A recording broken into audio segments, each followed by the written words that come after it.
कुणी जिल्हा परिषद जरी राहिला ताटातलं वाटीत आणि वाटीतलं ताटात. लोक काय एवढी वेटी समजल्यात का त्यांनी?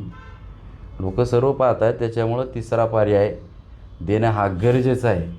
आणि मला नाही वाटत की असा तिसरा पर्याय येणार नाही. 100% भरपूर पक्ष आहे आणि 100% तिसरा पर्याय येणार म्हणजे येणार. की एवढे पैसे उडवले जातात तरी लोकांची इच्छा नाही यांना मत करण्याची. एखादा गरिबाचा माणूस जरी उभा राहिला ना या ठिकाणी तर 100% जनता, मला असं दिसतंय परिस्थिती, की लोकांना पर्याय पाहिजे. खोरं घेऊन कुठं उसाव पाणी धरायला गेलेत काही लोक. आज यांचे इतके करोडो रुपये खर्च झाले, एखाद्या यांचा हप्ता वगैरे बाउन्स होईल का? अशी काय परिस्थिती आहे का? लोकांना सर्व माहिती आहे. लोक उघड्या डोळ्याने पाहत आहेत. इथं पैशाचा चुराडा चालला आहे. लोक यांच्या ह्या पैशाच्या चुराड्यामुळं पाहून देखील कोणी मानायला तयार नाही की मला इलेक्शन लढायची. आता तुम्ही सांगितलं ना की मला या ठिकाणी अशी अशी गरज आहे. आज नुसतं ऐकायला जरी मिळालं ना तर हे पळत जाऊन काम करतायत दोन्ही उमेदवार. तशी परिस्थिती उद्या जरी ना पंक्चर जरी झाली ना इलेक्शन झाल्यावर गाडी, त्यांना सांगितलं ना 100 रुपये लागतात पंक्चरसाठी पाठवा, तर हे फोन पण घेणार नाही.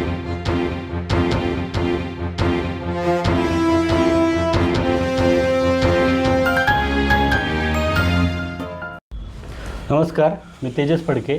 शिरूरतालुका.comच्या सोशल मीडिया प्लॅटफॉर्मवर आपलं स्वागत. आपल्यासोबत आहेत आत्ता शिवसेना युवा सेनेचे जिल्हा प्रमुख बापूसाहेब शिंदे. नमस्कार. नमस्कार. मला सांगा, काल तुमचा एक व्हिडिओ व्हायरल झाला, बरोबर, ज्यात रांजणगावमध्ये मोठ्या कंपनीत कामाला लावतो असं सांगून 70 युवक आणि युवतींची फसवणूक झाली होती. ते संपूर्ण घटनाक्रम काय होता त्याबद्दल सांगा. तर साहेब, तुम्हाला सांगायचं म्हटलं तर रांजणगावमध्ये MIDC पंचतारांकित या ठिकाणी महागणपती देवस्थान खूप मोठं जागृत देवस्थान या ठिकाणी. आता ह्या घटना अशा वारंवार घडत चालूच आहे. म्हणजे आता तुम्ही काल व्हिडिओ पाहिला म्हणून तुम्ही आज आली इथं. सत्य घटना अशी सांगायची म्हटलं तर काल मी जिमला चाललो होतो. सकाळी एक 6:30च्या दरम्यान जिमला चाललो होतो. एक बीडच्या मुलाचा मला फोन आला. त्यांनी सांगितलं की इथं 17 मुली आणि 43 मुलं सुखकर्ता मंगल कार्यालयामध्ये डांबून ठेवले 2-3 दिवसापासून. असं ऐकल्यानंतर मी सर्व जिमची जी आमची टीम आहे ती घेऊन, आता समाजकार्य हे माझ्या रक्तातच. तर मी जिम थांबवली आम्ही सर्वांनी आणि आलो. तर परिस्थिती पाहिली तर ओपनला मुली झोपवली होती, नाही का. तिथं कुठलंही पार्टिशन नाही, कुठंही काय नाही. त्यानंतर आल्यानंतर मला ते दोन्ही मला त्या ठिकाणी भेटले. त्यांना मी विचारलं की ही मुलं कुठून आणली. तर त्यांनी मला सांगितलं की नाही, आम्ही कामाला लावण्यासाठी आणले. तर त्यांना मी बोलवलं, सर्व मुलं आणि मुलींना पण बोलवलं. त्यांच्याशी चर्चा केली की नक्की तुमचा हा प्रकार काय आहे, नक्की तुम्ही कशासाठी आला इथं, आज 2-3 दिवस झाले. तर त्यांचे सर मी सांगायचं म्हटलं ना तर त्यांचे अंगावरची जर्किंग होते, त्यांचे जे कपडे होते ना ते कॉलर वगैरे पूर्ण म्हणजे खराब झालेली होती, नाही का, तेलकट वगैरे. तर मी म्हणलं नक्की काय विषय, त्यांना विचारलं. त्यांनी सांगितलं की आम्हाला यांनी असं सांगून आणले की 10,000 रुपये घेतले पर हेडप्रमाणे मुलं मुली सर्वांकडून. यांनी इन्स्टावरती हे ॲड करतात भारी भारी ड्रेस कोडमध्ये, म्हणजे असं दाखवतात, नाही का, एकदम मिलिटरीसारखे ड्रेस वगैरे यांच्या अंगावरती. म्हणजे त्यांचे कट जर पाहिले तर म्हणजे सोल्जरसारखे कट मारणार. आणि लोकांना बोलून मग त्यांनी सांगितलं की बाबा आपल्याला दुबईची एक कंपनी रांजणगावमध्ये आली आणि त्या ठिकाणी तुम्हाला कामाला लावायची. मग ह्या सर्वांकडून पैसे घेणार. मग आम्ही पाहिलं, विचारलं त्यांना, अरे कुठली नक्की तुमची कुठली दुबईची कंपनी आलेली. तर दोघांना पण विचारलं. त्यांना सांगताच आहे ना कुठली कंपनी. आता अचानक आम्ही 10-15 जण खाली उतरल्यानंतर त्यांना कुठली कंपनी सांगता येईना. मग आम्ही आमच्या पद्धतीने त्यांना जाशा दिला, शिवसेनेच्या पद्धतीने. मग ते बोपटावाने बोलायला लागले, नाही की ही मुलं काय फक्त आमचीच नाही आहे, अशा 2-3 टीम आहे, नाही का. मग ती मुलं आमच्याकडे पाठवली, आता ही कुठं नेणार आहे आम्हाला पण माहिती नाही आहे. मग मी हा कुठलाही प्रसंग, म्हणजे हा एवढा गंभीर प्रसंग आहे, मी आपले रांजणगावची पोलीस स्टेशनचे PI वाघमोडे साहेब यांना सांगितलं अशी अशी घटना घडलेली या ठिकाणी, तुम्ही तुमची टीम अर्जंट पाठवा. त्यांनी कुठलाही विलंब न लावता 5 ते 7 मिनटात त्यांची पोलीसची टीम या ठिकाणी आली आणि त्यांनी त्यांना ताब्यात घेतलं. त्या मुलांची सोडवणूक केली आणि त्यांच्यावरती गुन्हे दाखल केले. भविष्यात देखील आपण पाहतोय प्लेसमेंटच्या माध्यमातून असेल किंवा कोणी कॉन्ट्रॅक्टर असतील, या लोकांचे म्हणजे जर ऑफिसला पाहिलं ना तर लोक दिवसातून 3, 4, 5 अशी लोक येतात, म्हणजे येतात माझे पेमेंट बुडवले, प्लेसमेंटने वाल्यांनी मला फसवले, कंपनी जे कॉन्ट्रॅक्टर आहे ह्यांनी आमचे पेमेंट करत नाही आहे. म्हणजे ह्या MIDCमध्ये बदनाम आपली MIDC होती, गोरगरिबांचा छळ होतो या ठिकाणी. म्हणूनच मी एक आवर्जून मी तुम्हाला मागाशी पण सांगितलं, आपण ज्या वेळेला चर्चा करत होतो त्यावेळेला, भविष्यात असला कुठलाही जरी प्रकार झाला तर तो खपवून घेतला जाणार नाही. आणि पोलीस प्रशासन तर काम करतेच, आम्ही देखील एक समाज कार्यकर्ते म्हणून शिवसैनिक म्हणजे एकनाथ शिंदेचा एक शिवसैनिक म्हणून 100% अशा गोष्टीला खतपाणी कोणालाही घालून देणार नाही. मग तो गावचा असू द्या किंवा तो बाहेरचा असू द्या, त्याला म्हणजे सुट्टी देणार नाही. शिवसेने स्टाईलनीच उत्तर दिलं जाईल. आम्ही बऱ्याच वेळा तुमचे व्हिडिओ व्हायरल झालेले पाहतो, अनेक अपघातग्रस्तांना तुम्ही मदत करता. मध्यंतरी एक गरीब कुटुंब होतं ज्याचे प्लॉटिंगमध्ये पैसे अडकले होते, ते तुम्ही मिळवून दिले. तर रांजणगाव किंवा ह्या परिसरात अनेक मोठ्या पक्षाचे नेते आहेत, पण ते कुठेही गरिबांसाठी धावून जाताना दिसत नाही. पण प्रत्येक वेळेस बापूसाहेब शिंदेच दिसतात आणि त्यामुळं गरिबांचे कायवरी म्हणून तुम्हाला ह्या परिसरात ओळखलं जातं. त्याबद्दल थोडं सांगा. आता खरं म्हणजे सांगायचं म्हणजे साहेब, तुम्हाला खरं सांगायचं म्हटलं तर मी 2 वर्षाचा आणि माझा भाऊ 11 महिन्याचा होता. त्यावेळेला आमचे वडील एक्सपायर झाले ॲक्सिडेंटमध्ये. आणि आईची आणि वडिलांची भूमिका, आईने आम्हाला या ठिकाणी मामाच्या या ठिकाणी नेलं. तिथं वाळू भरायची, पाठं जाऊन गाडी भरायची वाळूची, आणि नंतर तिने गुरं घेतली. आम्ही देखील गुरं वळायचो. आणि हे सगळ्या गोष्टी करत असताना तिथून आमचं 5वीपर्यंत शिक्षण झालं. नंतर आम्हाला रांजणगावला घेऊन आली आई. MIDCचं काम चालू होतं. इथं आम्ही MIDCत गावंड्याच्या हाताखाली कामाला गेलो. रोडला नाही का, रोड बनवण्यासाठी दगड टाकायला लागतात, ते केले आम्ही. नंतर आम्ही या ठिकाणी दुधाचा व्यवसाय केला. आम्ही नर्सरीचे झाडं विकली या ठिकाणी. आम्ही फटाका स्टॉल लावले, आम्ही कलिंगडाचे स्टॉल लावले आणि पान फुल गणपतीच्या मंदिरापुढं विकले. अतिशय बिकट परिस्थितीतून आम्ही गेलेलो आहे. आणि ज्या वेळेला आम्हाला तर कपडे तर नव्हतीच घालायला, कोणी देईन त्यांचे आम्ही कपडे घालायचो. आईने देखील या ठिकाणी आल्यावरती ₹1 हांडा, प्रत्येकाला पाणी ₹1 हांड्याने पाणी घातलेले. आई 3 हांडे घेऊन जायचे, भाऊ 1 हांडा न्यायचा, मी 1 हांडा न्यायचो. असे ₹5 आम्हाला मिळायचे. खूप गरिबीतून परिस्थितीतून आम्ही गेलेलो आहे. त्याच्यामुळं आईने आम्हाला सांगितलेलं आहे की बाळांनो, ठीक आहे, जे काय होईल, ज्या माणसाला गोरगरीब असेल त्याला 100% तुम्ही मदत करायची. म्हणजे ते असं लक्षात आणून द्यायचं की ज्या माणसाला तुम्ही मदत करसाल ते तुमचे त्या वडील पहा त्याच्यात, आणि त्या पद्धतीने तुम्ही त्याला तितकी चांगली मदत केली पाहिजे. म्हणजे आज वडील ॲक्सिडेंटमध्ये गेले तर तुम्ही सांगा, आता तुम्ही पण पाहताय किती लोकांना, मग तो काय फक्त रांजणगावचाच आहे का, तो मतदारसंघातलाच आहे, याच्याशी काय देणे घेणं नाही. आम्ही अमरावतीच्या लोकांना जालन्याच्या लोकांना मदत करतो. कुठलाही माणूस आला या ठिकाणी तर आम्ही 100% त्याला मदत करतो, म्हणजे करतोच.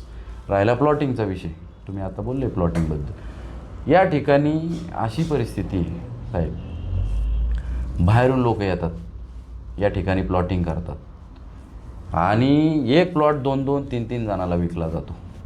म्हणजे लोकांनी आज त्या ठिकाणी बाहेरून जर या ठिकाणी येत असाल, त्यांनी मुलांचा उदरनिर्वाह कसा करायचा, स्वतःचं कसं करायचा, आणि एवढी परिस्थितीतून त्यांनी एखादा गुंठा घ्यायचा, म्हणजे त्यांचं स्वप्न आहे की एक जागा घेऊन एक आपलं स्वतःचं घर असावं. पण जर असं फसवलं गेलं तो लोकांना आत्महत्या करावं इथपर्यंत लोकांच्या मनात विचार येतात, आणि तशा घटना घडलेल्या आहेत. म्हणून मी भविष्यात देखील कुणीही जरी कोणाला फसवलं तर मग तो गावचा आहे, तो बाहेरचा आहे, याचा कुठेही न विचार करता त्याला पहिला आम्ही माझ्या पद्धतीने, माझ्या स्टाईलनी त्याला पहिलं उत्तर देणार, आणि नंतर काय असेल पोलीस केस वगैरे काय होईल या ठिकाणी. आत्ता राज्याचे जे उपमुख्यमंत्री आहेत, एकनाथ शिंदे असतील किंवा त्यांचे जे सुपुत्र आहेत श्रीकांत शिंदे, यांच्यासोबत तुमचे एकदम घनिष्ठ संबंध आहे आणि तुम्ही त्यांचे कट्टर समर्थक म्हणून ओळखले जाता. मुख्यमंत्री सहायता निधीतून अनेक लोकांना तुम्ही मदत केलेली आहे. तर एकनाथ शिंदेंसोबतचे थोडे जवळकीचे काही किस्से आम्हाला सांगा. तुम्हाला एक सांगतो, किस्सा असा सांगायचा आहे. शिंदे साहेबांक जर तुम्ही कधी गेले, शिंदे साहेबांना समजा कलेक्टरांना फोन लावायचा आहे किंवा एखाद्या खात्याचा मंत्री त्यांना फोन लावायचा आहे, ते कधी घड्याळ पाहून फोन लावत नाही. साहेबच स्वतः 3 ते 4 तासाच्या पुढं झोपत नाही. त्यांना जर तुम्ही कधी गेले ना, रात्रीचं तुम्ही 12ला 1ला कधी पण भेटू शकता. आणि त्यावेळेला भेटत असताना तुम्ही जर काम सांगितलं की साहेब माझं असं असं या मंत्र्याचं काम आहे किंवा माझं कलेक्टरांचं काम आहे, तर घड्याळ न बघता PNला सांगितलं जातं की पहिला फोन लावा. आणि फोन लावून अशी माझी त्यांनी किती कोणाची, मी आता ते नावं नाही सांगत तुम्हाला, पण 2-3 कामं अशीच साहेबांनी रात्रीचं घड्याळ न बघता फोन लावून कामं करून दिलेली जनतेची. नुकतंच आता पिंपरखेडला जे मृत्युमुखी पडले बिबट्याच्या हल्ल्यात 2-3 जण, त्यांनाही काल परवाच तुम्ही मदत दिली, जी शिंदे साहेबांनी तिथं त्यांना त्या कुटुंबाची भेट घेतली होती आधी येऊन आणि त्यांना मदत जाहीर केली होती. आपण पाहिलं तर तिथं शिंदे साहेबांव्यतिरिक्त कोणताही पक्षाचा नेता पोहोचला नाही. शिंदे साहेब स्वतः उपमुख्यमंत्री असताना त्या घरात गेले, त्या कुटुंबांचं सांत्वन केलं आणि त्यांना आर्थिक मदतही केली. तर त्याबद्दल काय सांगाल? आता ही घटना घडत असताना सर्व परिसराला माहिती आहे, पूर्ण महाराष्ट्राला माहिती आहे. ती मीडियावरती कंटिन्यू बातमी चालू होती. शिंदे साहेबांनी बाकीचे प्रवेश होते ते स्वतः थांबले, पण त्यांनी स्वतः त्या ठिकाणी गेले, त्या ठिकाणी भेट दिली आणि त्यांना त्यावेळेला सांगितलं की तुम्हाला आर्थिक मदत करेल. म्हणजे आज तुम्ही बघा, महानगरपालिका लागलेलं आहे, एकही मिनटं वेळ नाही आहे कोणाला भेटायला, तरी त्या ठिकाणी जाऊन त्यांनी एवढ्या वेळेत वेळ काढून देखील त्यांच्या लक्षात बरोबर राहिले. त्यांनी आज बाजीराव चव्हाणसारखे त्यांचे अतिशय जवळचे विश्वासू माणूस आहे, त्यांना पाठवलं. काल आम्ही स्वतः गेलो आणि आर्थिक मदत म्हणून त्यांना सुपूर्द केली. त्यावेळेला त्या ठिकाणी जुन्नरचे आमदार शरददादा सोनवणे यांच्या हस्ते ते आज आम्ही पूर्ण मदत केली त्या ठिकाणी. सध्या स्थानिक स्वराज्य संस्थेचं बिगुल वाजलेलं आहे आणि पुणे जिल्ह्यात जर कोणता गट चर्चेत असेल तर तो रांजणगाव गणपती कारेगाव जिल्हा परिषद गट, जाव विरुद्ध जाव असा संघर्ष आहे. तर ह्या राजकीय परिस्थितीबद्दल एकूण आपल्याला काय वाटतं आहे? आता साहेब तुम्हाला बऱ्यापैकी या ठिकाणची पार्श्वभूमी माहिती आहे. पाठीमागं दाजी मेवणे पण फाईट झाली जिल्हा परिषद घरातच.